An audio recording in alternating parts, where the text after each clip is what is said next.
Hello, everyone. Strange not being able to see everyone. Okay. Thanks, everyone, for joining us today. Welcome to the info session for the Master in Energy Transition based at the Arthur L. Irving Institute for Energy and Society at Dartmouth and the Gorini School of Graduate and Advanced Studies. My name is Madeleine Bothe. I'm the Admissions and Recruitment Manager here at the Irving Institute and for the Met. I'm really excited that you've joined us and very excited about launching the recruitment process for our second cohort of the program. Today, we'll share with you our mission and vision for the degree, as well as useful information so you can learn more about our purpose, the curriculum, the faculty, the application process, and hopefully a lot more. We'll take questions at the end using the Q&A feature in Zoom, so feel free to tack some questions in there as we go along. I'm here with some outstanding colleagues who are responsible for bringing this Met to life over the last couple of years, and I will let them introduce themselves to you. Professor Geoff Parker, Dr. Amanda Graham, Dr. Megan Litwhiler, and I'll introduce myself as well as my colleague Jackie Firsty here today. Go ahead, Geoff. Hi, everyone. I'm Geoff Parker. Thrilled to be here with you today and just thrilled to share what we're really excited to have been building over the last couple of years. Amanda. Hi, folks. I'm Amanda Graham. I'm the academic director here at the Irving Institute, and this is a labor of love. We're delighted to share with you what we're building, what we hope will really change the world. Thanks. Megan. Hi, everyone. I'm Megan Litwhiler. I'm the Assistant Director of Academic Programs at the Irving Institute. We're very excited to have you all here today and tell you more about the program and answer any questions that you have. So thanks again for joining us. And again, I'm Madeleine Bothe. I'm the Recruitment and Admissions Manager. Sorry, I still got to get that straight here at the Irving Institute. And Jackie? Hi, everyone. I'm Jackie Firsty. I'm the Tech to Market Program Manager here at the Institute and really been excited to be supporting the Met with building out real world projects. So looking forward to talking more about that later today. Thanks, Jackie. And our colleagues Casey and Beam are not online with us today, but Casey has an extensive experience in higher education and is our teaching and learning coordinator here at the Institute. And Beam is a recent grad of Dartmouth and is now our operations and engagements associate. They're both really important parts of our education team and play a huge role in with our Met community this year. So I can kick us off in this presentation and I'm very biased. Dartmouth's campus is one of the most beautiful parts of the New England and also part of the country. We're located 2 hours north of Boston, about 5 hours north of New York City, and 3 hours south of Montreal. We're lucky to have 12 buses back and forth a day to Boston and the international airport there, 2 buses to New York City. And there are also trains and a couple local airports that can get us to those international hubs and airports pretty easily. So we're really well connected and again, really beautiful. And if you want to look for more pictures of our campus, it's all on our website, and I'm happy to share those as well with you too. Yeah. Geoff, handing over the baton to you. Oh, Geoff, you're on mute. Yes. What's a webinar without someone talking while muted? So the Arthur L. Irving Institute is the sponsoring body and organizing entity for the Master of Energy Transition. And we'll go over the curriculum later, but it is situated within the various schools of engineering, business, arts and sciences, and the medical school. Our overarching mission is to accelerate an affordable, reliable, and equitable clean energy transition for the benefit of society. And that mission is really built to be enduring. So this is something that will be true in 5 years, it will be true in 10 years, very likely in 20. and beyond, because it's imperative. And our vision to try to work on bringing this mission to life is a multidisciplinary community of researchers, experts, and citizens. And that's roughly where you might start now, but you could easily then transition into being part of that kind of research or otherwise expert community with the goal of creating leaders who will accelerate the decarbonization of our global economy. Yeah, so when you come, and we certainly hope that you do, what you'll be met with is a building that sits at the crossroads, and I'll get into that in a minute. But it's a beautiful space, and we're just so fortunate to live in this LEED Platinum certified building. We house are co-located with the Sustainability Office, led by Rosie Kerr. We have the Revers Center, which is a business school, Tuck Business School Center for Energy Sustainability and Innovation. We have the Climate Modeling and Impacts Group housed, and a number of Thayer School of Engineering faculty and research offices and labs. We also, people get hungry, they need coffee. We have the Fern Cafe, and just lovely work, study, and collaboration spaces. And if you squint, you can imagine all that furniture in this picture gone, and then one of the best event spaces on campus. So it's a really vibrant place to be.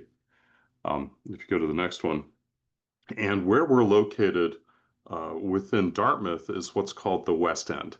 And why is that? Because we're literally at the west end of campus. But that has been a real kind of hub of activity in recent years. And the idea has been to really have a co-location of our business school, our engineering school. Increasingly, we have a lot of connections and co-hosting with the School of Arts and Sciences, and a place for those to intersect. And it's the hub of our entrepreneurship activity as well. Something that you've heard earlier from Jackie as our tech to program manager. Let's see. So if we go next. So if we think about the mission of the master's program, it dovetails directly to the mission of the Institute.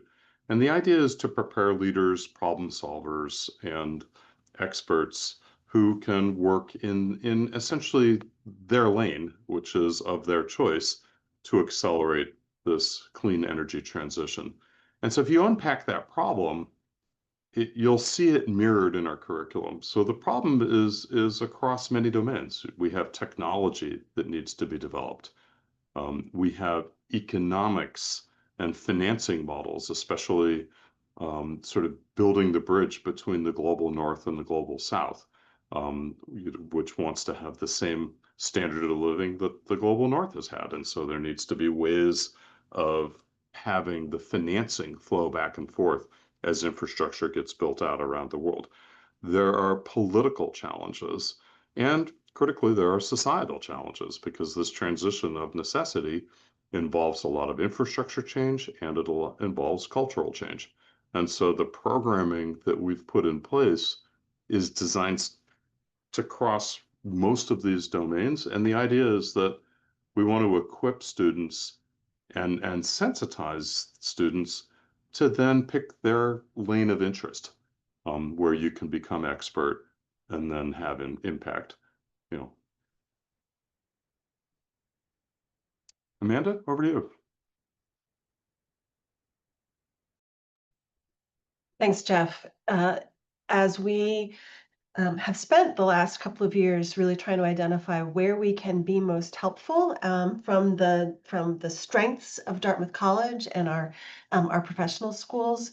One of the drivers for this program and reasons for developing expertise in this area really has to do with not just conditions in the United States, but conditions globally, right? And so the energy sector is a huge lever, right, for addressing climate change. We are seeing impacts of climate change. We're seeing increasing impacts of climate change. And those are driven in very large part by fossil fuel emissions. And so if we want to move towards a more sustainable future, that lever needs to be pulled, right? And energy systems are not just important because of the greenhouse gas emissions. They are important for every aspect of our local and global well-being. They're part of geopolitics, they're part of economic growth, they're part of community well-being, they're essential to digital transformation of the economy. And so there's no sector, right, of our economy or our lives that are untouched by energy systems, and we need to transform them, right? And so that really points us to the need to train up folks who can work across these multiple sectors and help us to pull that lever of transitioning our energy systems. The next sort of driver for us is thinking about what it's going to take to do this, right? What is the people power behind making this transition work at every level and sector of society? And so what we have observed, what many have observed, is that the demand for professionals who have this kind of who have experience, who have the aptitude to engage across sectors is really critical and continues to grow. And so we've seen growing cores, both in the United States and around the world, of clean energy jobs. The job development in this space, has been at a higher, faster pace than in other sectors of the economy. And that continues to be forecast by organizations like the World Economic Forum, that the energy transition is moving ahead and is accelerating, and that's really going to need folks who are skilled in understanding and leveraging the capacity to enhance our trajectories, again, from the perspectives of technology and policy and business that Geoff just mentioned. And so what does that bring us to? That brings us to a program that is very intentionally designed, right, to respond to this imminent need, right? And so it is a short but intense program. It's a 9-month program. It is focused on professional development. It is not a research-focused master's program. It is really geared to provide a landscape view and equip folks with the capacity to engage in that landscape in a really informed and applied way. One of the real benefits of this program is that you will have an intensive experience here in Hanover, New Hampshire, in the Upper Valley. So it is a residentially focused program, which means that you have the opportunity to develop really tight relationships with your peers and with your faculty. So we really are leaning into the value of that intensity of experience, that community experience that Dartmouth can provide. It is very specifically focused on coursework. Again, there is no thesis requirement in addition to the courses, although there is a really strong element of career development and support for career development. And we'll get back to a little bit of that a little bit later on in the webinar. But the focus is on outstanding achievement in the context of these 9 courses. And we've also designed it so that a wide range of folks can participate. There is no particular degree program that you need to bring into this program or particular background. We're seeking folks from any disciplinary perspective, where it has been designed specifically for recent graduates and folks who are in the early stages of their career. No matter what your energy background or experience, we're interested in your application if you are dedicated and motivated to engage in catalyzing our energy transitions. And finally, for international students, it is a STEM designated program. So international students will be eligible for STEM OPT if they complete the program. I think that hands things over to Megan for a little more detail. Yeah, thank you, Amanda.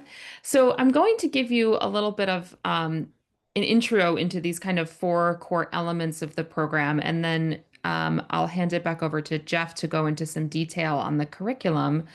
But just to give you a little more of an orientation to the program itself, there are these different elements that come together to really build out the program. And one of those things, as Amanda was just talking about, is the multidisciplinary coursework, which is um, so critical for any kind of career that you would want to go to in the energy transition space. So spanning from technology, policy, climate science, business, we bring all of these elements together so that you can work across these different sectors, no matter what career path you're going to take. So there's really a lot of different directions that you can go with this program as a launching pad. Um, and then again, there's a lot of real world experience baked in. So not only are you learning what you need to learn to really succeed in a career in energy transitions, but you're also gaining that experience along the way through the project-based courses. And we'll hear a little bit more about that and what that really means. But it's almost like you're gaining some sort of mini internship experience as you work your way through the program, working with real world partners and data and things like that.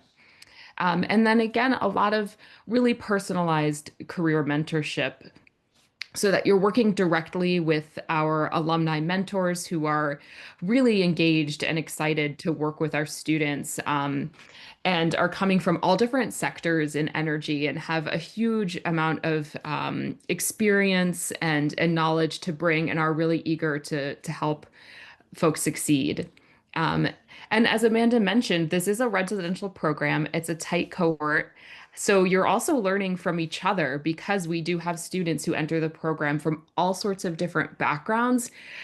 Just by working with each other, you're gaining experience in working with different types of people, which is exactly what you would be doing when you move on into a career in energy systems. So there's a lot of different elements of this program that kind of come together to create this holistic experience that you have. And so we're going to go into a little more detail now into what the curriculum looks like. So I'm going to hand it back over to Geoff to continue on.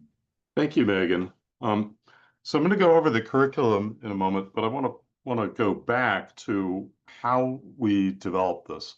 And it really came from working with a set of stakeholders who are among our alums and among the government, industry, and nonprofit organizations that are hungry for talent. And so the way we built it was to go to the end and say, what are we envisioning the positions, the jobs, and what those would look like? And then unpack what are the skills and the courses and the experiences that would really help prepare people for those. So with that in mind, I wanted to share that. So it's funny, I talk about rows and columns. So the rows are, the top is really your technology row, and that's going to be delivered by our engineering school faculty and affiliates. So that's understanding at a granular level, what's the technology base of the current energy system? Like, how does this actually work? And what are the transitions that are taking place that we can already see all around the world? And then where is that going to go in the future as that transition starts to unfold? And then what technology bridges still need to be built and what other things can be deployed, but it's an issue of capital or political will or societal change. So that's the first class. Then the next one on that top row is data analytics for energy and climate. And so these days, data are so widely available that it's incumbent that everyone have an understanding of data, the ability to manipulate data, and the ability to then draw conclusions and insights and generate what I'll call actionable information from data. And the good news is we have a lot of experience in taking people from a very wide range of backgrounds and teaching current technology systems. And that'll mean, both machine learning, but also artificial intelligence in its various forms in environments like Python. And don't worry, we've got a lot of experience in terms of bringing people from literally zero to competent. And then in the spring term on that row, we have sort of the more macro view. So if the fall term is the granular level of hot spinning things is the current way that most of our system works. So we boil tea kettles, often with fossil fuels, or we use nuclear technology. or we do it with hydropower, or we do it with geothermal. In the future, it'll be things that are more photovoltaic or other types of systems. So there's a big transition there. Now, in the spring term, what does the overall picture look like? And when you prod and poke, if you push here, what push kind of goes out somewhere else? And how do you think about system-wide trade-offs? In the middle row, that's our business and economics of energy. And so our team of Amanda and Megan will be delivering kind of the critical professional communications and team dynamics class that really teaches people how to work both in groups and then how to communicate with a wide range of audiences. Then we have our energy markets and economics class, which is a really critical pillar so that people understand the markets, the magnitude of the investments, some of the different types of structures of how infrastructure gets funded, why you might need multi-decade offtake contracts in order to get the financing to build out certain infrastructure projects. And then we have our finance and accounting for the energy transition, which really dovetails and links up to our energy markets. And that row is we think of as our kind of business and finance, and the business school is our primary partner there. The bottom row is our arts and sciences. And so we think that it's important that people understand climate science and what is the art of the possible in the energy transition and how that might interact with the climate system. Critically, energy law and policy, because you have to have an understanding of what are the political elements, what are the policy elements, what are the regulatory elements that are going to intimately intersect with the energy transition. And then, and this dovetails to the Irving Institute for Energy and Society, none of this happens in a vacuum. There's always a community and global impact. And so we want to understand the resilience and the impact of energy transitions at both the global and the local level. And we have a lot of experience working with local partners, and we can bring that to bear. So if we move to the next slide, this is a really important part of the program. And because it's a 9-month program, it doesn't have the same internship component that you might see in something like a Master of Business Administration. And so what we've done in order to ensure that we're current and that we're addressing actual challenges is we've invited external parties, both businesses, government, and NGO, directly into our classrooms to work with students to present them with real challenges, and then have the students work under the mentorship of both our internal teams and our alums and our board members, but also of the sponsoring organizations. This is a model that's been really successful at Thayer and at Dartmouth writ large. And it's this notion of putting scholarship directly adjacent to practice, and then having theory that you then learn and implement with learning by doing. And so this course integrated project notion is a through line that works through the entire curriculum. And I'll let Jackie talk a little bit about this, because Jackie has been instrumental in working with external organizations to source these projects and then set them up for success. Thanks, Geoff. Yes, we're really, really excited about this component of the degree, giving students an opportunity, giving you all an opportunity to really, get your hands dirty on a real problem that's happening right now. And you're going to be learning about these topics, but it's really great when you get to apply them and you get to talk to people who are working in the industry and who are doing this, and you get to see what are the specifics of how to solve this problem. Maybe I just learned about a new type of technology component. I learned about geothermal, and I learned about a heat recovery system. But in the example project here we've listed, there's a local restaurant who is really trying to reduce their energy use and try to understand what their options are to do so. And so getting to say, okay, I just learned about this topic.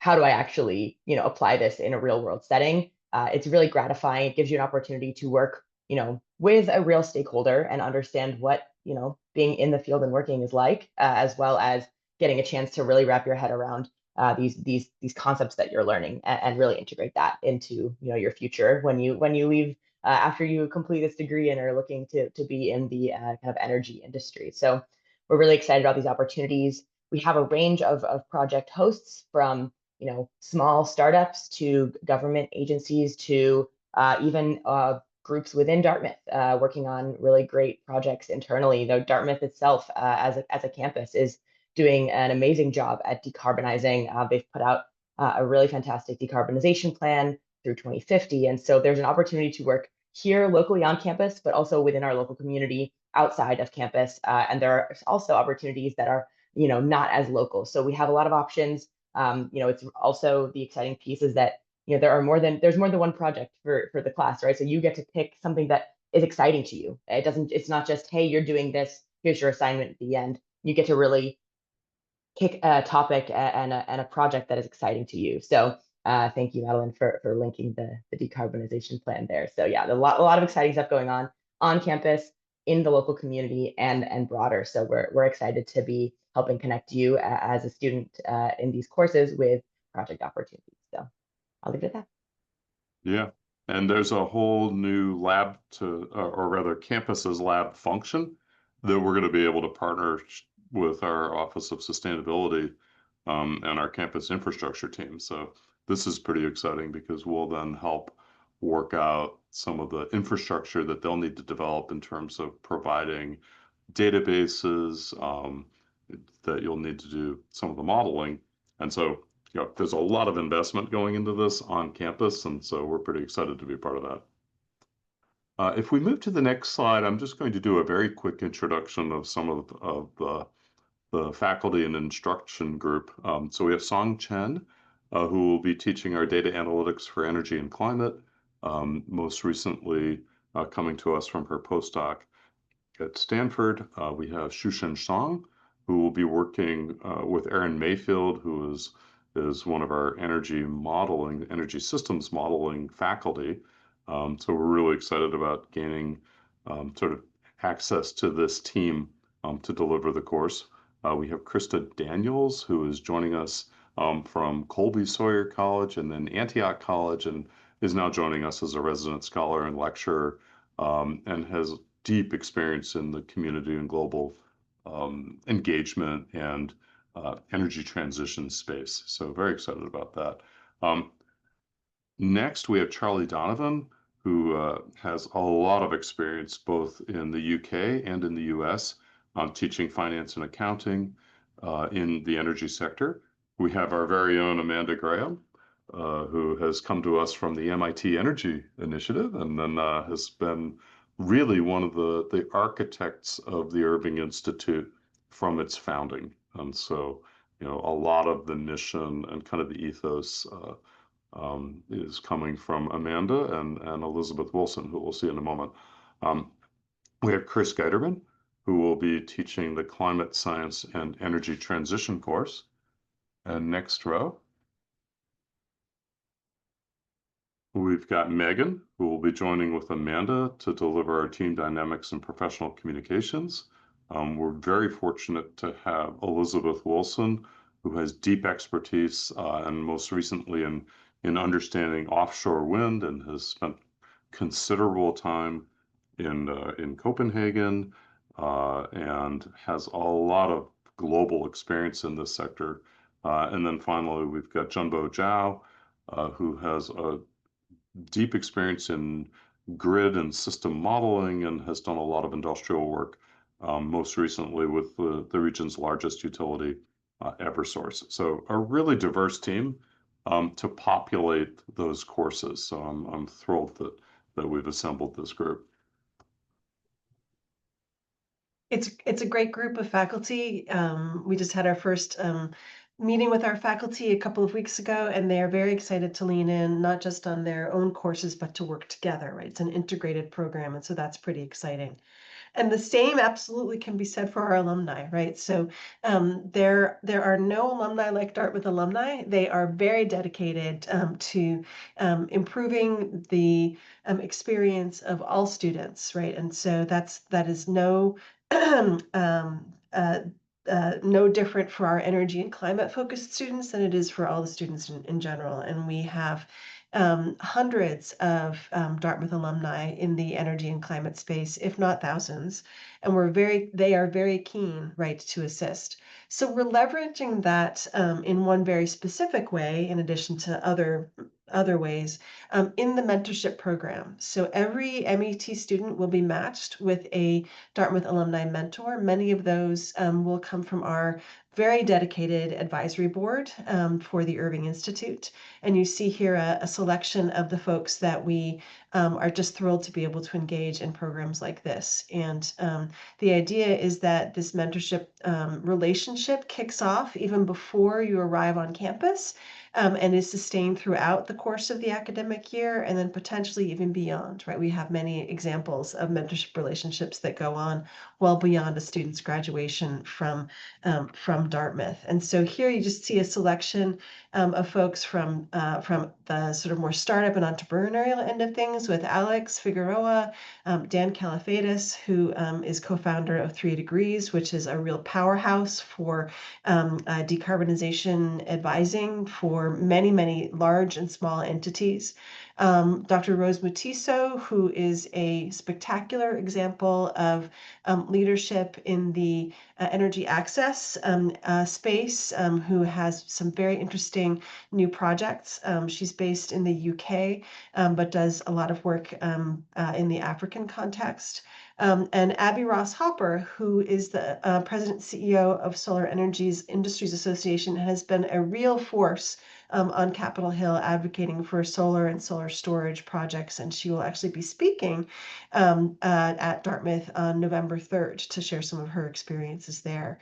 And all of these folks take time out of their incredibly busy schedules, to meet as often as they can with our students. And so I think this is really one of the distinguishing features of the MET program. It's not just that multidisciplinarity and that project base, but it's also having a guide at your side, right, for helping you to explore the pathway in the energy space for what it is that you want to do next when you complete the program. Thanks, Amanda. I'm really lucky to be able to tell you about our career treks. In addition to the projects and the mentor program, I think this is a really valuable and special part of the degree. This year we'll be doing 3 career treks with our upcoming cohort. So these not only give you the opportunity to travel with your peers and learn from each other, but you're also bringing your classroom learning to life in these fun places. So this year we'll kick off our first trip to Boston to attend the Climate Tech Summit at Greentown Labs and visit other organizations that kind of illustrate what the climate tech industry is like in Boston. For those of you who don't know, Greentown Labs is one of the world's largest climate tech and energy incubators. So it's a really fun place to network and just kind of see how startups are growing in this space. In the next trip will be to New York City and to Houston. So New York, of course, it's a huge finance destination and hub especially for energy. We'll be able to network with alums and visit different companies there. Of course, the overlap is really huge in New York. Trillions of dollars are spent in the energy industry, shaping infrastructure, projects and operations, power and utilities, pretty much anything under the sun. We have alumni there in power and utilities, natural capital, ESG, and the oil and gas departments of whatever firms they're representing. So it's a special place to visit and a lot of exciting things going. The Irving Institute is actually hosting a table there or some talks during Climate Week, which is happening in just a few weeks here already. Houston, of course, is another huge major energy hub for most energy companies especially who are prioritizing the energy transition as part of their company strategy. It's also home to major consulting firms with large energy practices. So they consult the companies that are also based there. So it really makes it a destination, especially a special place to visit for company visits and kind of see how energy infrastructure is currently being built. The Bay Area and San Francisco is our last trip, and really focuses on the clean tech sector, which is a diverse and economic ecosystem that leverages the tech sector to make clean tech kind of a destination in that area. Fields include renewable energy, the energy efficiency industry, sustainable transportation, and carbon capture, just to name a few. So again, these are all really special places for us, a lot of alumni, a lot of places to network and do a lot of company visits that, yeah, that are just fun to see. The application process is housed at the Dartmouth School of Graduate and Advanced Studies. All applications are submitted online via the Guarini application process. When you submit the application, make sure you highlight MET as your desired degree program. Hopefully that's pretty obvious. But there's supplemental application processes within that. There will be 3 letters of recommendations that are required. 2 of them should be from college professors, and a third, an optional fourth, from professional or sort of community organizations that know you well. You also submit transcripts and English language proficiency if necessary. You do not need to submit a GRE score, nor is that accepted for us. You'll submit your resume and your CV and transcripts, like I mentioned, and personal statements that it'll prompt you for. The applications will open hopefully in the next couple of weeks. We just talked to our friends over at Guarini. They said they'll hopefully have it open by mid-September, so they're not open quite yet, but we'll pop the link in just a minute to get you to the right page to be able to do that. The priority deadline is January 15th, and then the whole final deadline will be March 15th, with hopefully answers to you shortly thereafter. And continuing on from that, the tuition for the program is here. And if you want to find out more information about student fees and the estimate for living expenses, that's all on the Guarini School website, which I'll pop into the chat in just a minute. A limited number of need-based scholarships can cover up to 40% of your tuition. And make sure, if you're interested in financial aid, to indicate that right off the bat in your application, because that sort of prompts all the next steps, and that does not at all affect your admissions process whatsoever. So even if you indicate that you might need financial aid and then you decide you don't want it or you don't need it, that doesn't commit you to anything. So please do indicate it right off from the start. And refer to the MET website for any of additional information. Hopefully everything is there, but we are available if you have questions throughout the application process. We will have some office hours that you can reach out to and join if you have questions. You can also reach out to me independently, and I'd be happy to set up a call to chat with you about anything you have questions about. Do you have any questions for us? I don't see anything in the Q&A just yet, but please feel free to pop anything that you might have that you've thought about throughout this presentation. We've hopefully given you a lot of information here to digest.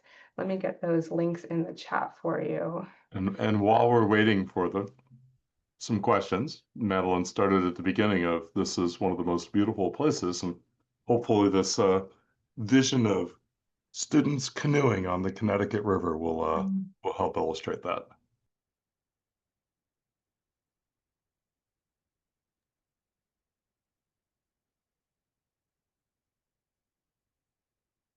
Here we go.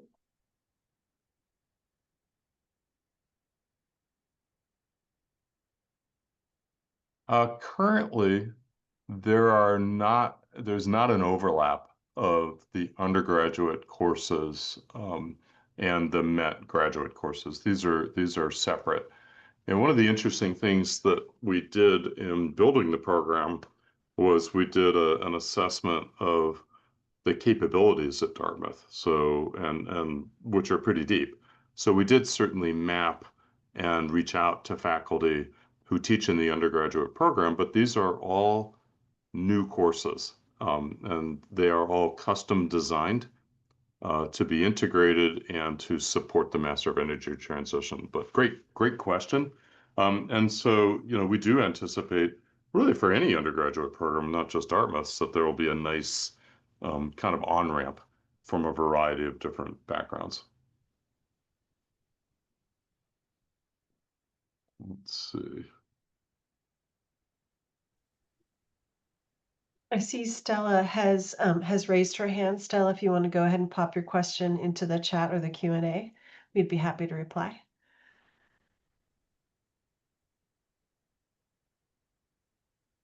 I think adding on to the last question, you are able to take classes, other classes if you want during your MET, the MET degree. However, you have to prioritize your current course load, and that's a maximum of 2 additional classes, because 9 months is just really not that long. So we don't want to overload you with too many extra classes, but you are able to take some other classes at Dartmouth if you need to. There's a question here about an overview of the profile of the current cohort. Great question. They are about to arrive. We are very excited to meet them in person in just a week from today. I think we have orientation kicks off, and there will be profiles of our first cohort on the web. I would imagine probably by the end of September. So take another look there if you're interested. Any specific questions about the cohort, let us know. But I mean, we couldn't have asked for a better first cohort. It's very multidisciplinary. There are a lot of folks who graduated with their undergraduate degrees just this past June, but there's also some folks who are 5, 6, 7 years out as well, with a whole wide range, right, of career interests that they are seeking to pursue with the benefit of the master's program. We have international students as well as domestic students. Megan, anything else that we want to say about our incoming cohort before we post little profiles in a few weeks? No, I would just say again that it's a really unique cohort, and we have some really great students who are from so many different types of backgrounds. So yeah, keep an eye out for the profiles when they're posted, so you can learn more about them. Geoff, I'm wondering if you want to jump in on JJ's question, since JJ's a fellow rower. Yeah, yeah. JJ, very glad to see this question. I have spent a year or 2 or 10 or 30 on the rowing circuit at various places like Henley and sprints and IRAs.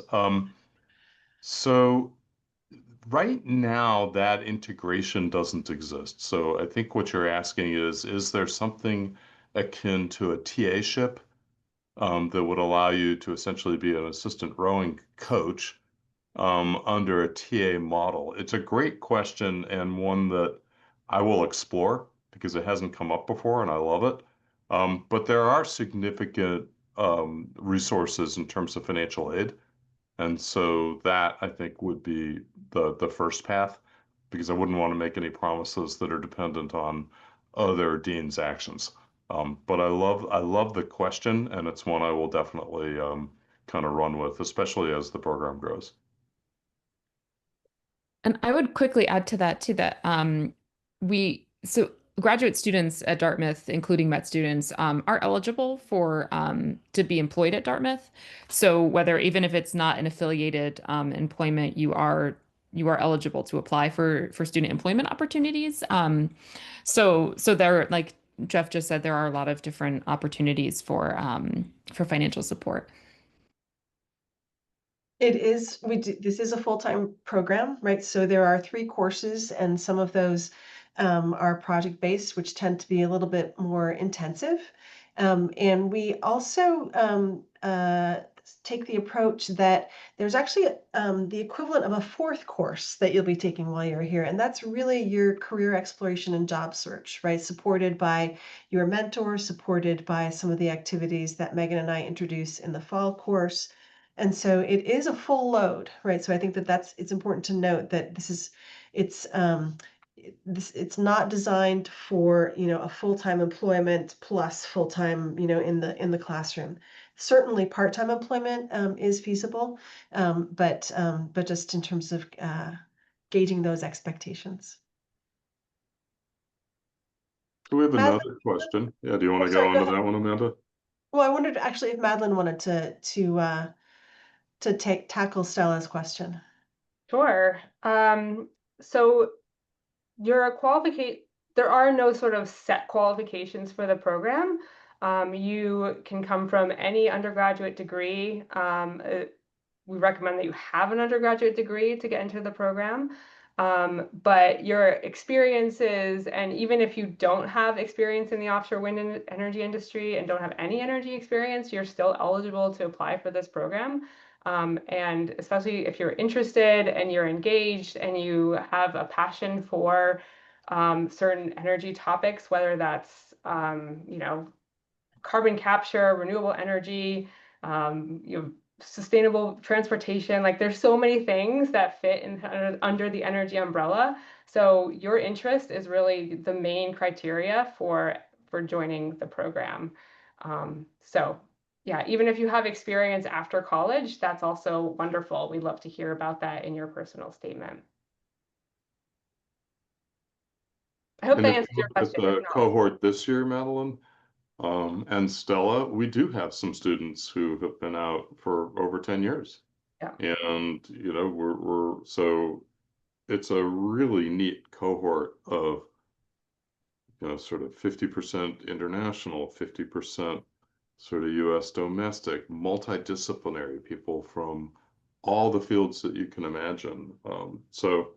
And with a diverse range of interests, and people who are coming straight out of college, but also a handful who have been in the workforce for a long time and are excited to kind of dive back in and prep for the next stage of their careers.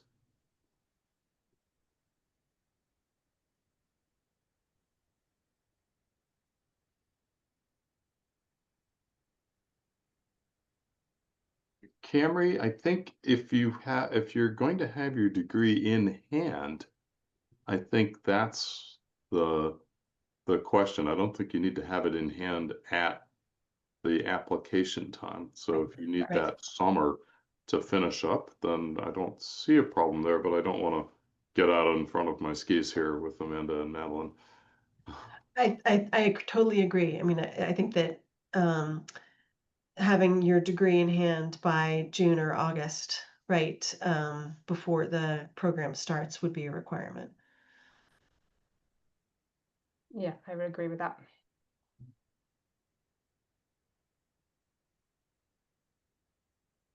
Wonderful. The question, Stella, on international immersions or projects, it's a great question. The immersions, I'd say that's a TBD based on interest. And certainly next door at Tuck, they do these global trips. And so that's Tuck is our business school. So that's certainly in the ethos of Dartmouth. Yeah. Right now, we've got the treks that are primarily West Coast, Gulf South, and East Coast for the various flavors of the energy industry. Sort of think the big hyperscalers that are doing things such as lighting up dormant nuclear plants. I mean, that's sort of next level governmental style investment. So we want to understand that, or a lot of the innovation that happens in the Gulf South. Now, on the project side, that's probably the entry path, is to see if we can end up with some partners. And in the past, we have had student treks to some interesting places. And Amanda, I think you've been part of some of that. And so it's not out of the question, but I wouldn't promise it now because we're literally trying to get our program kind of scaled up and running. It's one of the things that the mentorship program can also support. A number of our mentors are, we're international students at Dartmouth, are located, in other spots on the globe, right? And so I think Geoff is right that that's a twinkle in our eye, and we'll sort of see where we can get to as the program evolves. But we'll be happy to work to provide connections either via projects or faculty or mentors who can help to connect folks with those interests. I mean, certainly the Irving Institute, as an entity is very much cognizant, right, of the global conditions that we're experiencing. And so, we seek to bring in speakers, we seek to connect with other parts of campus that do have a focus and engagement in international contexts. In fact, we will be having most likely a visiting professor from the German. I know the acronym, Geoff, but I don't remember what Tubach. Actually, the University of Freiburg.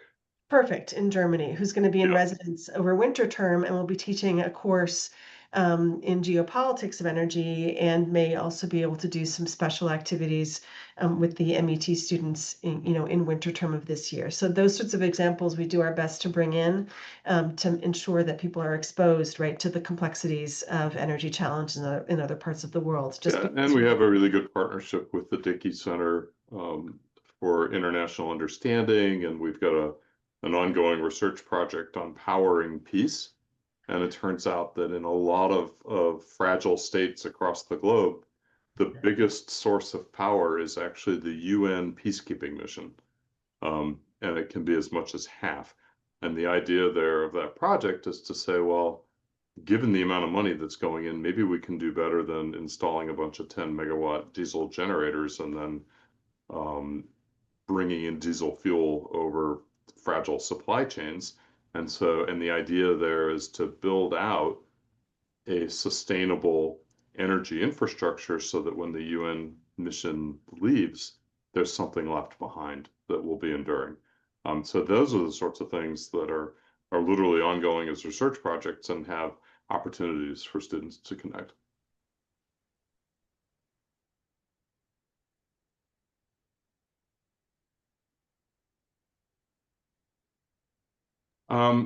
I would say, so Stella asked an interesting question about what percentage of the program is focused on project finance and making infrastructure investment decisions.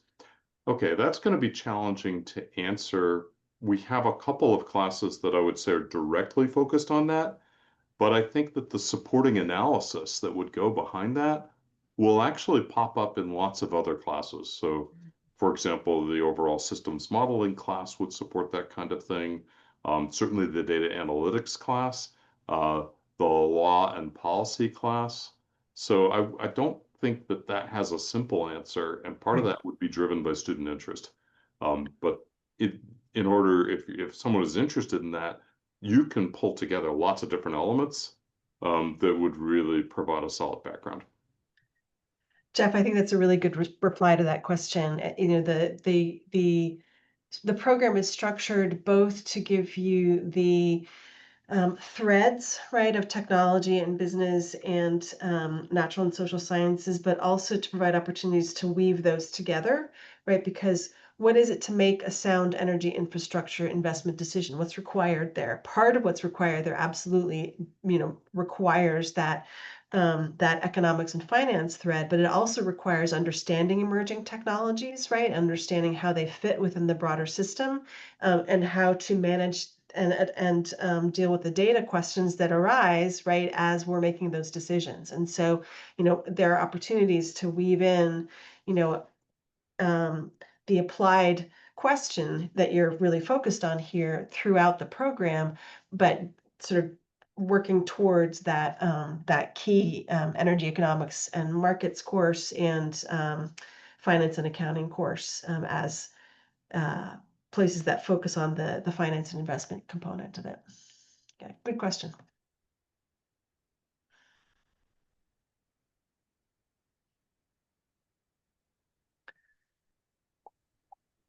Do you want to take that one, Amanda, or that's a neat question? Sure, Erin, thanks for asking. To what degree is the MET integrated in the local community? the Irving Institute has really leaned into this, right? So we house an energy justice clinic that is run by Dr. Sarah Kelly, and that clinic works year round with local communities in the Upper Valley, as we call it here in mid New Hampshire / Vermont. And so we're well networked with a wide range of both communities and community service organizations, right, that we work with to help to identify and reduce issues of inequity in energy resources and the cost for energy resources, and in disproportionate climate impacts on different communities. The Community and Global Resilience course that's being taught in the spring by Dr. Krista Daniels is sort of a key placeholder, right, for really digging into what it means to understand and enhance community resilience. And Krista has extensive experience in this region. She's co-leading a workshop on local resilience this September, right? And so she has real chops in that space and will, I think, enhance our local relationships. So I think that the MET really benefits from what the sort of foundation that the Irving Institute has created to ensure that we're not an ivory tower, right? But that we really are good listeners and good partners with our local communities. And there's others at Dartmouth that do this as well. We have a Dartmouth Center for Social Impact that is a key partner of ours that has long-standing partnerships with a number of folks in the community. So, Jackie has been doing a wonderful job of leaning in to help us think about how we sprinkle into the project component of courses, projects that are engaged with local folks, as well as folks that are on a sort of more regional or national scale. So I think there will be a variety of structured and optional opportunities to really leverage the wealth in the Upper Valley. I think we are almost at the top of the hour, and I think that was a pretty good landing pad. So I am so thankful for everyone for coming today and joining us, so that we're able to share some of what I think we're pretty excited about bringing into fruition. Yeah, and again, feel free to reach out with any questions or comments or anything you'd like to see. Again, if you would also like to receive a MET booklet, we have these beautiful booklets that our team has produced, and I'd be happy to send one to you if that helps in your decision process. So thanks again for coming, and we look forward to hearing from you soon. Thank you. Thanks, everyone. Bye, everyone. Thank you. Bye, everyone.